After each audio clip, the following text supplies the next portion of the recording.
వీసీల రాజీనామాలపై AP శాసనమండలిలో hot discussion నడిచింది. వీసీలతో బలవంతంగా రాజీనామాలు చేయించారని మరోసారి వైసీపీ ఆరోపించింది. దీనికి సంబంధించిన ఆధారాలు ఇస్తున్నామన్నారు బొత్స.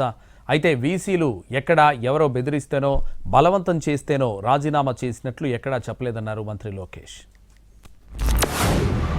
రాష్ట్రంలో వీసీలు వచ్చి 17 మందిని వాళ్ళందరినీ కూడా రాజీనామా చేయించారు. అది ఒకేసారి బలవంతంగా చేయించారు అనేది ఆ రోజు మేము మాట్లాడి దాని మీద వచ్చి వారు అన్నారు, అవసరమైతే చుమ్మటి అంటే మేము మాట్లాడిన మాటలనే మీ రికార్డుల్లో తీసుకుని దాన్ని ఎంక్వైరీ చేయండి అని చెప్పి మేము మా పక్షం తరఫున అడిగాము అధ్యక్ష. మమ్మల్ని రాజీనామా చేయమని చెప్పారని చెప్పని వాటితో పాటు వీసీల ఆఫీసులకు వెళ్ళి ఏ విధంగా దౌర్జన్యపూరితమైన కార్యక్రమాలు చేస్తారో దానికి సంబంధించిన ఇవి కూడా వీడియోస్ కూడా మీకు ఇస్తున్నాం అధ్యక్ష. టోటల్ గా 17 మంది రాజీనామా చేస్తే 10 మంది పర్సనల్ ఆర్ నో రీజన్స్ తో రాజీనామా చేశారు. లెటర్లు నాదరున్నాయి.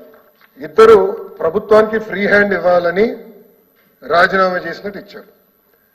5 ఓరల్ ఇన్స్ట్రక్షన్స్ వచ్చినాయి, అందుకే రాజీనామా చేశారు అని ఇచ్చారు. సో మీరు చూస్తే ఎక్కడ బెదిరించారు, భయపడిచ్చారు, ప్రొటెస్ట్ తో మేము రాజీనామా చేస్తున్నామని చెప్పలేదు. వాళ్ళు ఇచ్చిన రాజీనామా లేఖలో ఎక్కడ బెదిరించారని భయపడిచ్చారని లేదు. ఇన్ఫాక్ట్ ఒక దగ్గర 5లో ఒకరు ఏమన్నారంటే కొత్త టీం వస్తుంది, కొత్త టీంకి అవకాశం ఇవ్వమని వాళ్ళే చెప్పారు.